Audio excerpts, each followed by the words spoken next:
It's the week ending Saturday the 23rd of December, and this is The Week Unwrapped. In the past 7 days, we've seen a ruling against Donald Trump, meaning he can't run as a Republican candidate in Colorado. Michelle Mone admitting she lied to the media about her links to a controversial PPE company. And 8-year-old Bogdana Sivanandan winning Best Female Player at the European Blitz Chess Championships. You can read all you need to know about everything that matters in The Week magazine, but we're here to bring you some stories that passed under the radar this week. Big news, not making headlines right now, but with repercussions for all our lives. I'm Olly Mann. Let's unwrap the week. And joining me today from the week's digital team is Rebekah Evans from Money Week, Mr. Guy Anker, and we welcome back science and climate journalist Jessica Hullinger. Guy, as our resident personal finance expert, I'm curious at this time of year whether you're spending money you've put away, especially for Christmas, or do you just splurge? I don't splurge, others in my family do. I've just had to actually just enlist a spreadsheet for the new year between me and my wife to make sure we splurge a bit less next year. Good. If I'm honest with you. I'm glad you've got a spreadsheet in your stocking. That's what I was hoping for. Jessica, it's you kicking us off this week. What do you think the week should be remembered for? A big breakthrough in maternal health.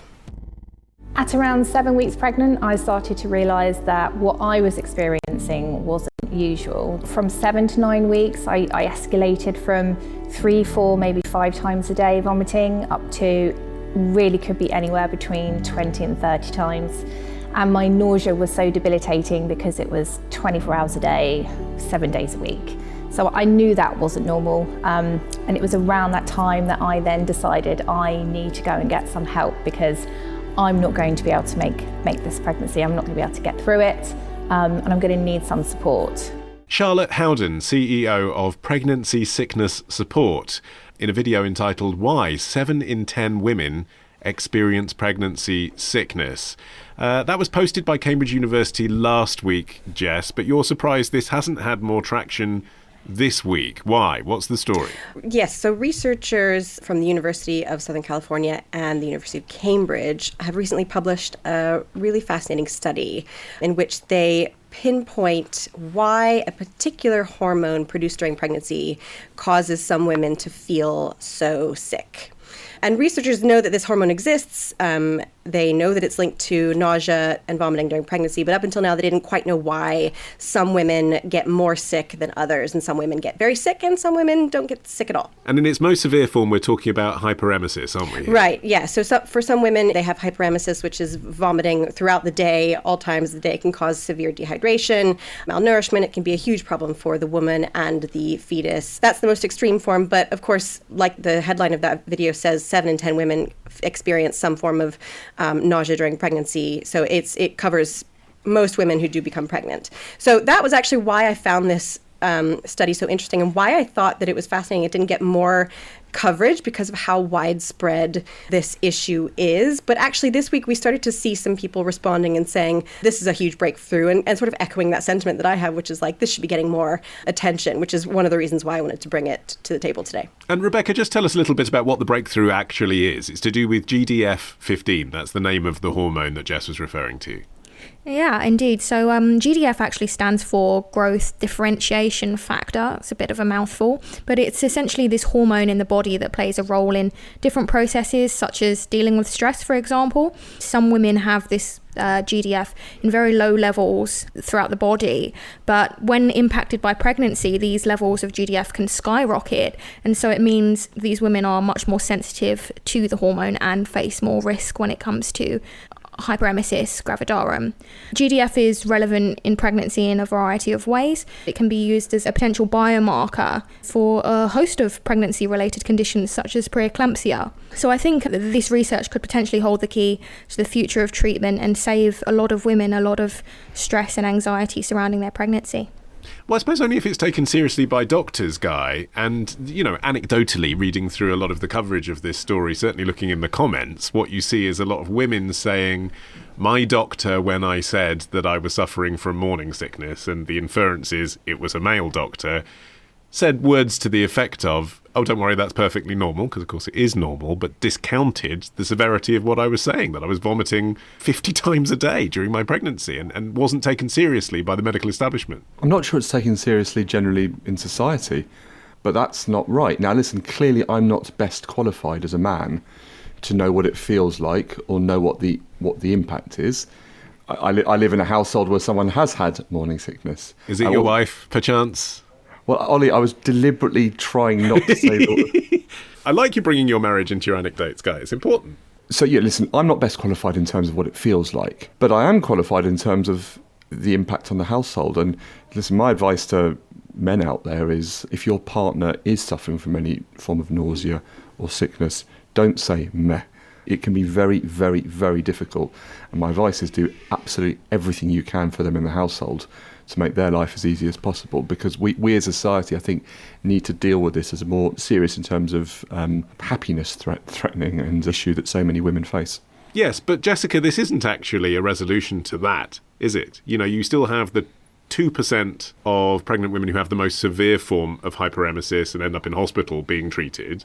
But for the other 98%, knowing that it's caused by a hormone doesn't change how it feels.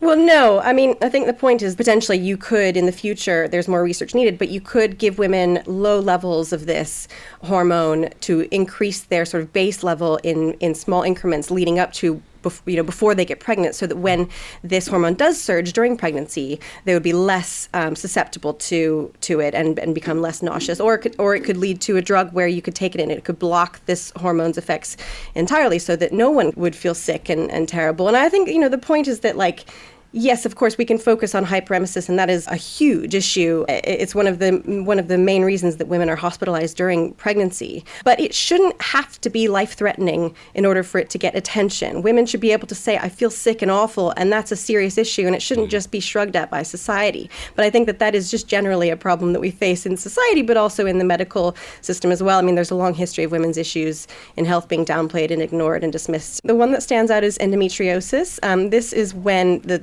tissue that lines the uterus, it forms outside the uterus and it implants itself into the pelvis. And this can be really painful. And 1 in 10 women experience the pain of endometriosis.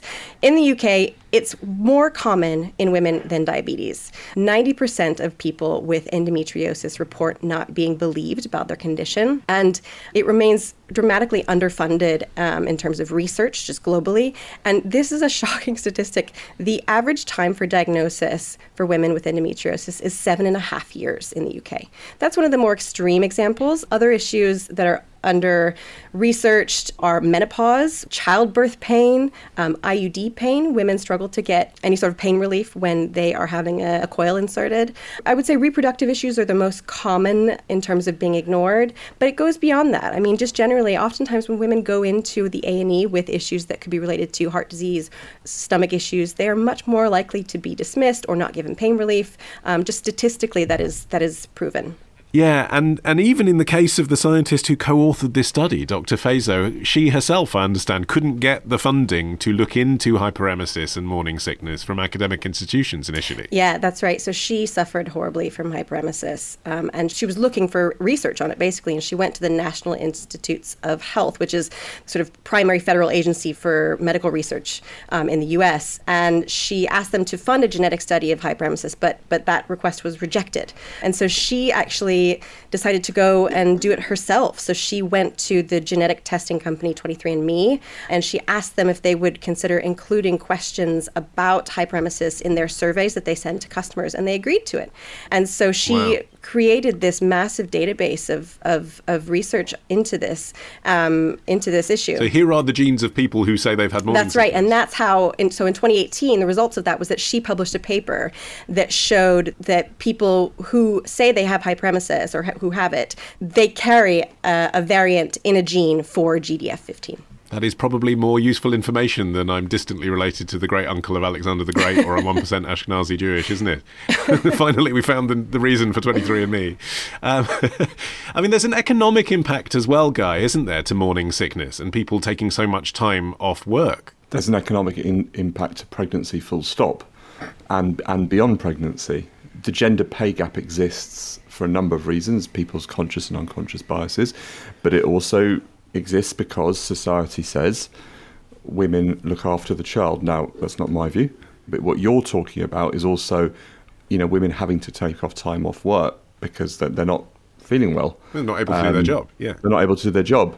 And, we as leaders in business fields and in society need to make sure we do our bit, and I include myself in this, to address that as much as possible. I have a bee in my bonnet about it because I see it in action. The way the gender pay gap is so influenced by pregnancy, childcare, from the second of conception, till the age of, 10, 11, 12, 13 for the kids, whether it's because of illness, whether it's because of literally, being 2 weeks away from giving birth, whether it's because of childcare afterwards. Rebekah?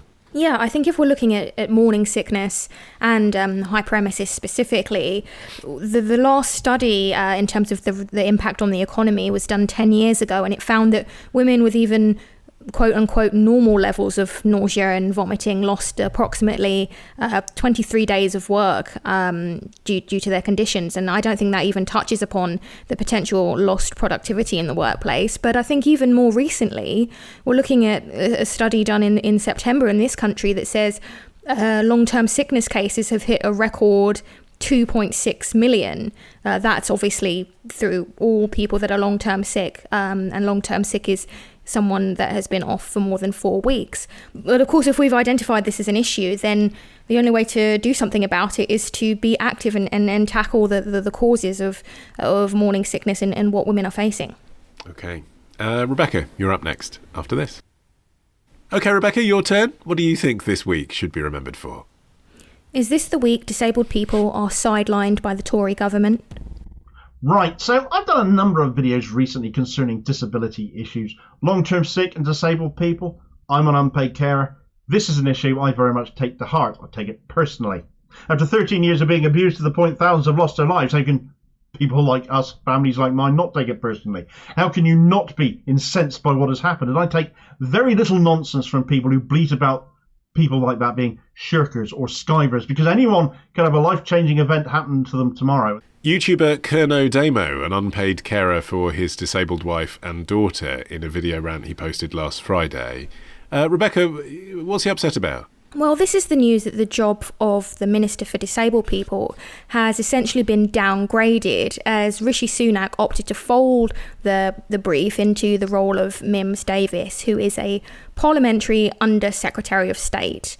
The former holder of this role was a more senior minister, and so this has led to a lot of complaints that disabled people and their needs have been demoted.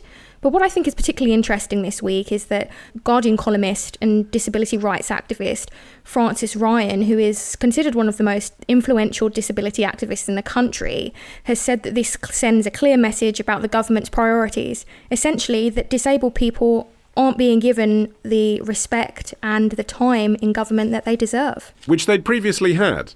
Well, yes, having a dedicated disabilities minister, whether that's effective or not, it sends an important message to the wider public that there is someone within the government that is attending important meetings and doing work specifically intended to help disabled people and their day-to-day lives. The fact that this job has been folded into someone with other responsibilities seems to be making the disabilities brief rather a bit of a side hustle for this particular minister. I mean, it seems like a PR fail at first glance, Jessica, unless, of course, it isn't. Unless, of course, it's actually a deliberate strategy from a government that previously has talked about shirkers, and people behind the net curtains claiming benefits. Is it a deliberate strategy pre-election to say we have question marks about disabled people? We want to be the government that says, there's more than meets the eye? I don't know, but I don't think so. I don't know that anyone would make that calculated decision. I think that is so unsettling and distasteful to the public as a whole. I mean, disabled people represent something like a quarter of the UK population. So that would be quite a gamble if that's what they were going for. It seems to me, from someone who is not an expert in UK politics, that it was more like something they just didn't think was going to be noticed, and then attention was drawn to it that this had been done, and rightfully so. And now people are upset about it. Yeah, but that's sort of the reverse of what I was saying in a way, isn't it? It's like by trying to signal to the public we're so focused on immigration, they maybe didn't even think through the consequences of signalling to a quarter of the public we're not interested in you. Yeah, that's right. And that's a huge oversight. And it's not even just a signal. You have to think about how this plays out, right? So like representation in government translates into action. And so, first of all, not having anyone in that role as a dedicated, specific role for focusing on people with disabilities, but also not having anyone in that who has disability. I mean, people who are disabled are vastly underrepresented in government. They are the least represented minority in government, and despite having a huge representation within the population. And it means that people who are disabled will have trouble having their voices heard at the table. I mean, her predecessor, Mims Davis's predecessor guy, Tom Pursglove, was also not disabled. I mean, does it matter that the disability minister, whoever it is, isn't disabled? I know we're in a world where it would be odd to be a women's minister and not be a woman. So should a disabled minister be disabled? It's a good question. I don't know the answer in detail, but by the same token, doctors don't necessarily have the ailments that they're treating, for example. Debt charities aren't necessarily run by people in debt. What's important is, do you have the skills required to act appropriately to help whichever segment of society we're talking about, whether you're a minister, whether you're a doctor, whether you're a debt charity, etc. What I would say is, in a vacuum, this is a very, very puzzling decision, because as we've heard, a quarter of society has a form of disability. Of course, not every disability is obvious. But what I would say, if you just look at the bigger picture, the government has tons upon tons of important issues. I see in my sector, like housing and pensions, you get housing ministers and pensions ministers demoted, promoted, demoted, promoted. These are really important roles as well. I'm not comparing housing and pensions to disabilities. My point is, the government has to look at the bigger picture. Where we should judge them is the action as a result of this. We're debating the strategy at the moment because it's just been announced, and we're saying the strategy is a bit puzzling. It might work, it might not work. Where they will be judged is in a year, 2 years, 3 years. Have people with disabilities, have they been looked after appropriately? Yeah, but the representation point is important, isn't it, Rebekah? For similar sort of reasons to what we were discussing in the previous story about, women and the medical profession and scientific research. And we saw this as well in the COVID inquiry, didn't we? People saying there weren't enough women around the table to consider women's needs then. If there aren't really very many disabled people in government, or certainly not a representative sample, whether or not the disability minister is disabled, there aren't any disabled people around the table to influence what they're saying. They don't have the experience to know how their decisions impact people. Yeah, to be honest, I think it's important to caveat my next point by acknowledging that disabled people aren't a monolith, so everyone will experience their disability in different ways. Sure. But I honestly do think that a person with disabilities in the role of disabilities minister would only be helpful to push forward change. They understand what it's like to live in a society that is not set up for differently abled people. And I think this is where I've always liked Canada for its approach towards its ministers, in the sense that they always recruit, or they tend to recruit, people with a background in that specific brief for the role. For example, Canada's former disabilities minister is a retired Paralympian. So she understands what it's like to go through life as a disabled person, and therefore that will be more likely to affect the decisions that she makes. So I think that's particularly important to consider, and I think the UK government could benefit from having that approach. But also she's kept her role for longer. I mean, not only has the seniority of the role gone up and down, as we're discussing, but the average time in post is 414 days for a minister in charge of disabled people, and this is a government that's been in since 2010. Why can't they just appoint someone and keep them? I think it's pretty shocking, to be honest. I mean, the level of ministerial churn that has been present throughout the cabinet since the Tory government was first elected is pretty dire. But we've seen 11 ministers for disability in the last 13 years. There's no longevity. There's no consistency. There's no name that people can put to the disabilities role and have accountability there. I think that says a lot about the priorities of the government. And there's also this kind of issue, I suppose, at all about talking about us and them, Guy, in the sense that, as we were hearing from our clip there, it might not be you that's disabled, but you might be caring for someone who is. So it affects a lot more people than just the people it seems to affect. Absolutely, and as said in a previous comment, a lot of disabilities are not necessarily obvious. I used to work with somebody who was very hard of hearing, and it's not something you notice when you first talk to them, and the adjustments that were required to make her working conditions suitable were quite substantial. But I just want to go back to the point around should the disability minister be disabled? I think that what's really important, which we haven't yet talked about, is it's not just about the minister, it's about the department as well. Ultimately, ministers are the leader in that particular department, a bit like a CEO is the leader of a company. And actually, equally, if not more important, is what's going on underneath them. Because actually, I've spoken to MPs and ministers and civil servants before, and quite often it's the civil servants in the department actually doing the research, not making the decision, but influencing heavily the decision. I think it's important that people in that department have either empathy towards people with disabilities or suffer from a particular disability themselves, to be able to inform their decisions. So while the minister themselves, in my opinion, doesn't have to be someone with a disability, I think it's really important that there is that representation within the department, because quite often that's where the key research and the key work is done. And what has been the results, positive and negative, of what that department have been working towards, Rebekah, over the last 13 years? We're talking about the political signals of it, but are they achieving things for people with disabilities, or is there a lot more to do? I think there is definitely a lot more to do. I think a lot of Tory policy has been seen by disabled people or those who are vulnerable or differently abled as having quite a lot of contempt towards disabled people in terms of. And I think it's interesting the fact that the disability brief has been absorbed into a role in alongside health and work in this respect. It just gestures towards the policies of the Tory party. Disabled people have a duty to work was the line. Exactly, last month, wasn't it? Exactly. Yeah. I mean, that was from Chief Secretary to the Treasury, Laura Trott, who said that disabled people have a duty to work from home or face losing their benefits. It seems to all be about, we need to get disabled people back into work. We're not really caring about necessarily the humanity of it all. It's just about having more people in the workforce, getting rid of this idea of benefit scroungers, and just using disabled people as kind of a means to an end to push forward specific policies. Okay, Guy, you're finishing the show after this. Guy, you're finishing the show. What do you think this week should be remembered for?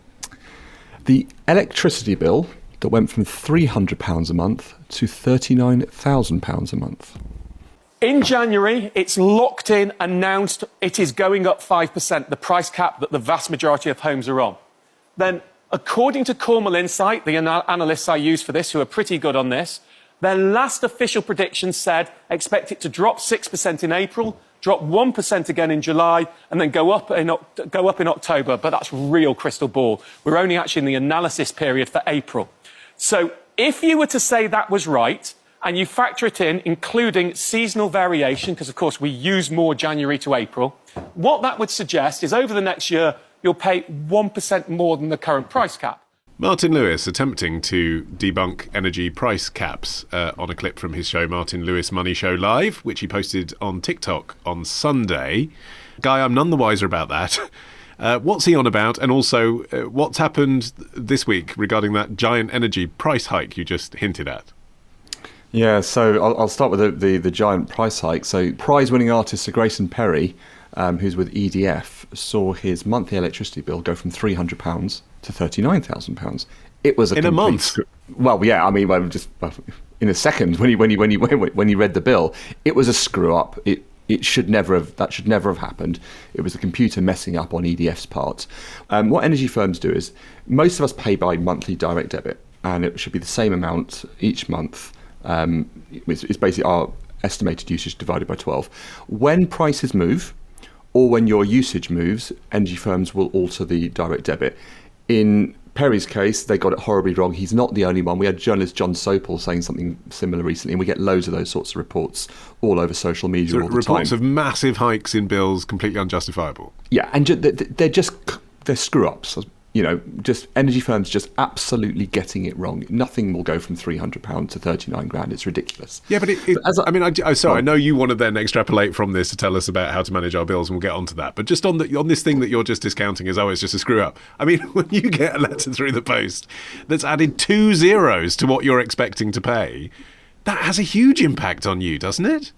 It's massive. I'm not discounting it. You're right. That's me just trying to explain the story in the context of what's happening to prices. But you're absolutely right. And, in this case, Sir Grayson Perry went on to X and explained what happened. It sounds like it was very quickly sorted, and EDF have held up their hands. But not everybody has his profile. Right. And not everything is sorted that quickly. And the impact on people can be quite substantial. Listen, if I got that, I know it's a cock up. Yeah, but it's hours on the phone, though, isn't it? Because I've been in a similar situation with a water bill that erroneously went up by a factor of about 7, and it took months. Then they wanted me to pay it, which I couldn't afford, and then claw the money back when they'd admitted there was an error. And I said, no, that's not how this is going to work. Cancelled my direct debit, and as a result, had calls from bailiffs the whole summer long saying we're going to ruin your credit history. And I knew I was in the right, but it took months to sort out. That's absolutely ridiculous. And we can't also discount the impact on people's mental health, because we're in a cost of living crisis. Yes, inflation's coming down. Remember, that still means prices are going up. They're just not going up as much as they were. But, energy bills, for example, are still 2/3 more than they were a couple of years ago, even though they've stabled a bit. So it can have a big impact on people's mental health, just seeing a bill like that, especially when you don't realise it's a cock-up. You might think, I genuinely owe that. It can take time, whether it's hours, whether it's weeks, whether it's months, to get things sorted. And energy companies are among those that get it wrong the most in terms of cocking up bills, because it's based upon your meter reading and things are done by computers behind the scenes.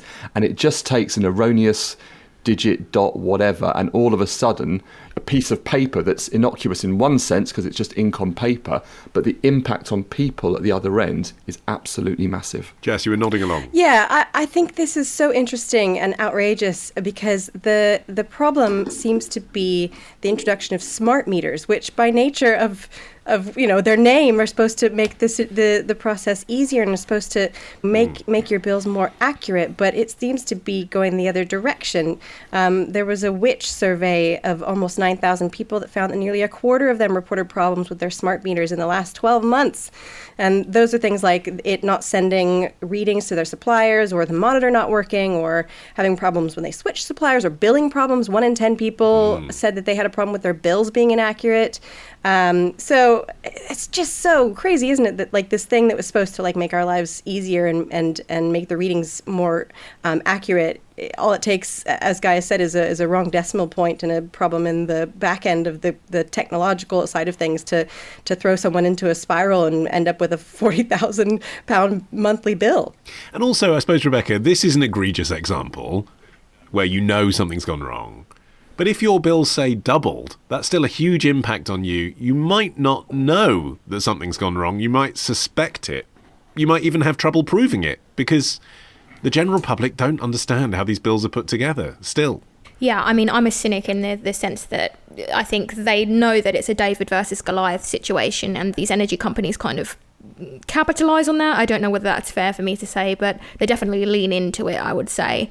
Yeah, I mean, this is part of the reason why I don't choose to pay by direct debit, just because I like to be totally aware of what is coming out of my bank account. I think Guy just gasped. Why did you gasp, Sorry, Guy? Because your bills are higher than they should be, Rebekah. I know. So you took that decision, though. I mean, you used to work in finance journalism too, right? So you took the decision to have higher bills and not face being out of control.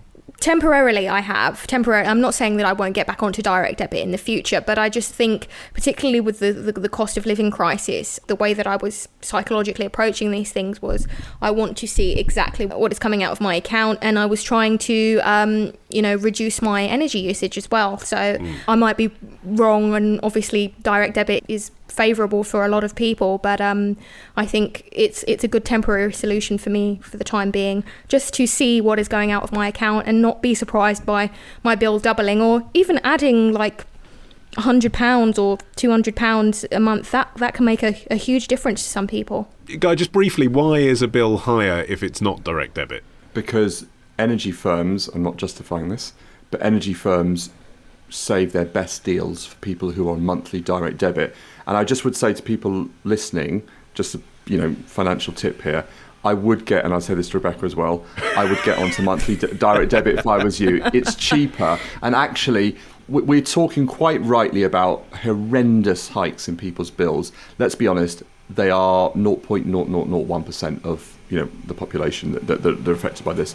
And the advantage of monthly direct debit is you do actually have that certainty that, let's say Grayson Perry's bill was accurate and it should have been £300 a month initially. He'd know it's £300 a month every month, other than when prices go up, which they're about to, by the way. So yeah, there might be a little hike, but you're going to pay that anyway if prices are going up. Everyone, including Rebekah, I would get a monthly direct debit. The other really important bit of advice for people is if your direct debit is wrong, you have a right to change it. Whether it's gone up to 39 grand, whether it's doubled, whether it's erroneously gone up by 10%. Okay, well, whilst we're in Advice Corner then, because I know you're champing at the bit to do this, let's just talk about what Martin Lewis was saying there in the clip that you played. What is the general advice now for people listening? So, the simple thing. Should we be fixing or should we be on the variable tariff? Because my understanding is it's a bit of a gamble, but it looks like the variable tariff might work out cheaper still than fixing. To answer your question, Ollie, I don't know because I don't have a crystal ball. What I can tell you, this is what's happening with energy bills. Are you on a standard variable tariff? I'm on a fix which ends on the 1st of March. It was a good fix for a couple of years, but it's about to end. The energy price cap is going up by 5%. The energy price cap is the cap on the standing charge and the unit rate. Jargon, I know, but basically the underlying cost of each unit of energy you're consuming. It doesn't mean it's an absolute cap. If you use more, you'll pay more. But that's going up by 5% in January. We just actually since the Martin Lewis clip and like now as we're talking, we've had predictions that it might come down again by 14% in April. Martin, I think, said 6%. He was absolutely right at the time, but hot off the press, the prediction is that we go down by 14% in April, and then it's going to sort of stay roughly where it is, a little bit of small yo-yoing for the rest of the year. But those are predictions. The only thing we know is it's going up by 5% in January, and it's reviewed every 3 months, by the way. So look, Ollie, should you fix? There are fixes on the market now. They're not that much different to the price cap. We don't quite know for certain what's going to happen beyond April. The mood music is saying a variable deal might be better, because then if the trajectory is downwards from April, then you want to be following that downward trajectory. And you still have the protection anyway, don't you, of the government's interventions? Like, it can't ever go higher than it did when it was at its peak last year, because that's still in the legislation, right? That's correct. And there have also been variable deals that have just tracked a bit under the price cap. I'm loath to say everyone get on them now, because between recording and actually people listening to this, they may have disappeared in light of the most recent predictions. So listen, I haven't answered your question. I'm aware of that, but that's because I don't think there is a black and white answer to that. I think it's down to your attitude to risk, but just be aware of what's happening. 5% rise in January, and then a prediction that from April it will come down quite substantially. I should say, though, even though it's coming down potentially substantially, that would take a typical bill, if that were to happen, to around 1,600 quid a year. That's still 40-50% more than it was 2-3 years ago. So while things are getting better, we're nowhere near where we were 2 or 3 years ago. Prices are still much higher. And still, Jess, the onus is on us, isn't it? To try and work out the best deal, work out how we should be paying. It doesn't take account of the fact that we've got lives to lead. It's one thing if it's your job to look into it. I mean, a lot of people don't get around to it. A lot of older people especially are just, content to be on the deals they're on and maybe don't understand the technology that's involved in getting the best deal. And it seems, unlike almost every other aspect of our lives, this is something where we have to constantly be intervening to get the best deal, rather than there just being an option where we pay a fair price to a company we trust, and that's okay. Yeah, I mean, it goes back to Rebekah's point about actually companies sort of benefiting from our lack of understanding, but also our lack of patience to understand at the time it would take to really delve into it and get your head around it. I mean, it's a lot of work. I think that's where experts, like Guy and people who can explain it in simple terms really come into play. But it is, yeah, you're right, absolutely. I mean, it takes a huge slice of time and your headspace to get to understand it. I'm moving in a month or so and going to have to contact my energy supplier and say, hey, I'm moving over here. And no doubt there will be some negotiating over what our new deal is, if there is going to be one. I don't know. That's one of the things I'm dreading most, is setting that up. And I think that says a lot. Yeah, especially in the context of moving house, which is a nightmare. Yes. If that's the thing you're dreading the most. Indeed. Rebekah. Well, I think a lot of people, as Guy identifies, we are living in a cost of living crisis, and a lot of people are afraid that they can't afford their energy bills. And I think the important thing there is not to suffer in silence. A lot of people feel shame or embarrassment about not being able to pay bills, but I think there's lots of people who are in the same boat, lots of people who don't understand their energy bills or who are afraid about the kind of payments that are coming down the line. But the general advice is to be able to contact your energy supplier as soon as possible. They can put in certain arrangements like a payment plan, and some of them even have hardship funds that people can make use of if they're from a low-income household, or perhaps pensioners, for example, could get some level of assistance. So I think it's important to speak out, not just in these instances where there are, £39,000 energy bills, but even if you're just struggling a little bit, you might be able to get the support that you need for a short amount of time until you can kind of get yourself back on your feet. Yeah, really worth saying. Thank you. And thanks to Jess and Guy as well. That's it for this edition of The Week Unwrapped. I'm going to say our time's up. I'm trying to feel if there's like a smart meter pun I can do around that. You think about that.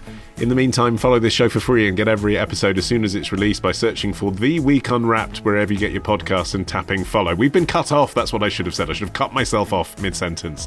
You can also get 6 free issues of The Week magazine with a trial subscription if you go to theweek.co.uk/subscribe. In the meantime, I've been Olly Mann. Our music is by Tom Morby, the producer Ollie Peart at Rethink Audio. And until we meet next week to unwrap the year, happy Christmas. You could have said after this electric podcast, I've now been cut off.